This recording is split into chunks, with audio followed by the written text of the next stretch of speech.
بسم اللہ الرحمن الرحیم۔ السلام علیکم۔ لیلۃ القدر کی فضیلت،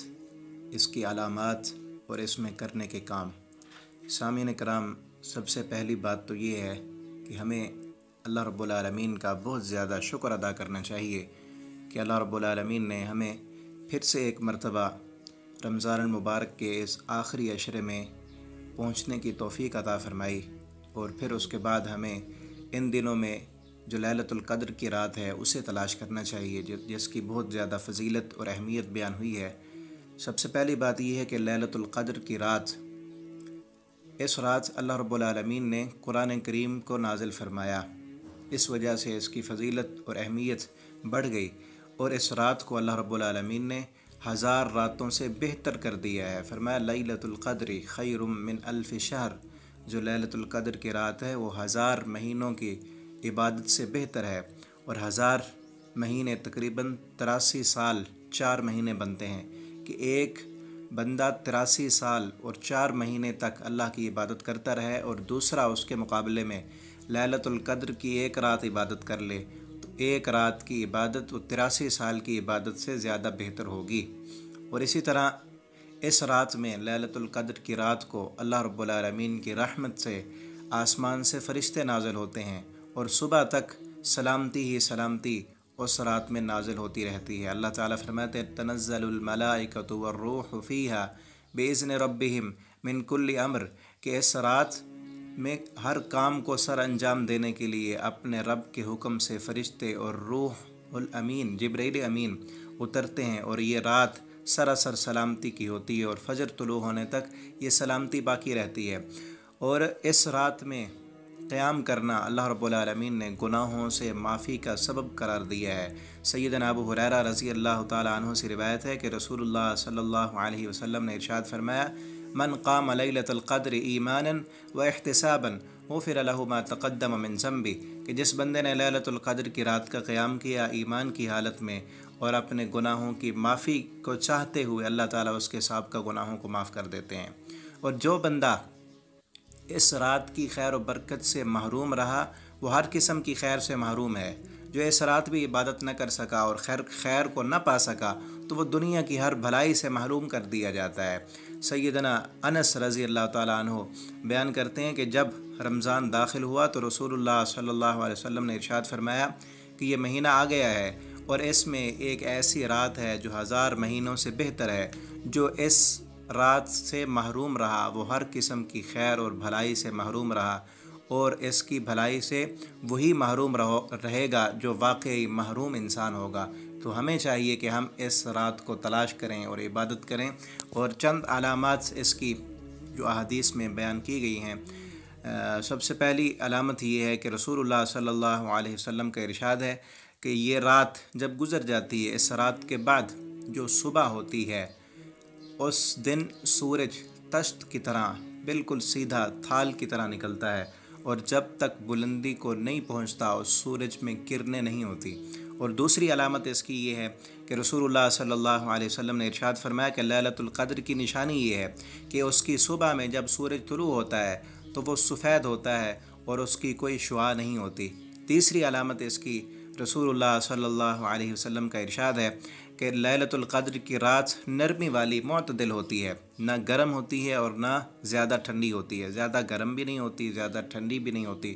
اور اس رات کی صبح سورج کی روشنی کمزور اور سرخی مائل ہوتی ہے۔ چوتھی علامت اس کی یہ ہے، سیدنا ابو ہریرہ رضی اللہ تعالیٰ عنہ بیان کرتے ہیں کہ رسول اللہ صلی اللہ علیہ وسلم نے ارشاد فرمایا، تم میں سے کون اسے یاد رکھ سکتا ہے کہ اس رات جب چاند نکلتا ہے تو ایسے ہوتا ہے جیسے بڑے تھال کا کنارہ ہو، بڑے تھال کے کنارے کی طرح چاند اس رات نکلتا ہے۔ اور پانچویں علامت یہ بھی ہے کہ کبھی کبھی اس رات بارش بھی ہو سکتی ہے، کہ رسول اللہ صلی اللہ علیہ وسلم کا فرمان ہے کہ میں نے خواب میں اپنے آپ کو دیکھا کہ میں اس رات مٹی اور پانی کہ کیچڑ میں سجدہ کر رہا ہوں، کہ اس رات آپ صلی اللہ علیہ وسلم نے فرمایا کہ میں مٹی اور پانی میں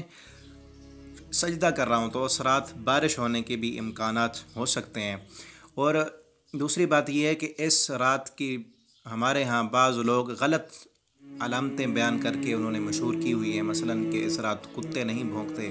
گدھے کم بولتے ہیں، سمندر کا پانی جو ہے کھارا وہ میٹھا ہو جاتا ہے، اور درخت سارے کے سارے زمین کو سجدہ کرتے ہیں اور پھر وہ اپنی جگہ لوٹ جاتے ہیں، اور ہر جگہ روشنی روشنی ہو جاتی ہے، اور اسی طرح شیطان اس دن سورج کے ساتھ وہ نہیں نکل سکتا۔ یہ اس طرح کی باتیں مشہور کی ہوئی ہیں جن کی احادیث میں کوئی ان کا ذکر نہیں ہے۔ تو لیلۃ القدر کو تلاش کرنا چاہیے، ان علامتوں کو بھی، اور 5 راتیں ہیں، ان 5 راتوں میں ہمیں زیادہ سے زیادہ عبادتیں کرنی چاہیے۔ اللہ تعالی ہم سب کو لیلۃ القدر نصیب فرما دے۔ تو اس رات میں کیا کیا کام کرنے چاہیے، کیا کام کرنے رسول اللہ صلی اللہ علیہ وسلم کی سنت سے ثابت ہیں، اتنی عظیم ترین رات، تو اس رات کو کون سے کام کرنے ہمیں نبی کریم صلی اللہ علیہ وسلم نے کن کاموں کے کرنے کی تعلیم دی ہے۔ سب سے پہلی بات، آپ صلی اللہ علیہ وسلم خود بھی اس رات جاگا کرتے تھے اور اپنے گھر والوں کو، اہل و عیال کو بھی جگاتے تھے، جیسا کہ سیدہ عائشہ رضی اللہ تعالیٰ عنہ بیان فرماتی ہیں کہ جب رمضان کا آخری عشرہ آتا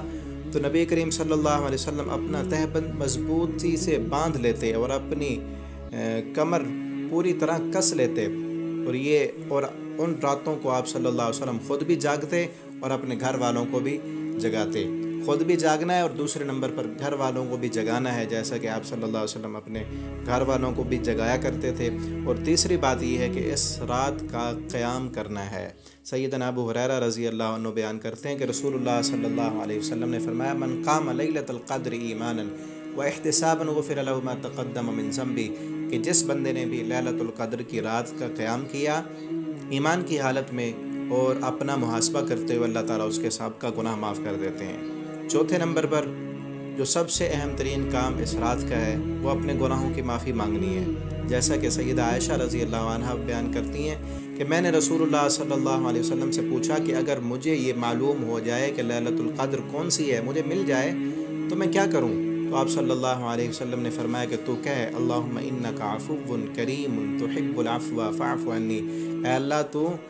عفو ہے، تو معاف کرنے والا ہے، درگزر کرنے والا ہے، مہربان ہے، اور معافی کو تو پسند کرتا ہے، اس لیے میرے گناہوں کو معاف کر دے۔ تو اسی لیے ہمیں بھی چاہیے کہ ہم اس رات زیادہ سے زیادہ اپنے گناہوں کی معافی مانگیں۔ اللہ رب العالمین سے دعا ہے اللہ تعالی ہمیں یہ رات نصیب کر دے۔ اور سب سے بڑی اہم بات یہ ہے کہ ہم اپنے بھی گناہوں کی معافی مانگیں اور پوری امت کے گناہوں کی معافی ہم مانگیں۔ ہمارے جو حالات بن چکے ہیں یہ بلا شبہ ہمارے گناہوں کا ہی نتیجہ ہے۔ تو اس رات اگر پوری قوم ہم مل کر اللہ رب العالمین سے معافیاں مانگیں گے تو اللہ تعالیٰ ضرور ہمارے حالات کو بہتر کر دیں گے۔ آخر دعوانا الحمدللہ رب العالمین۔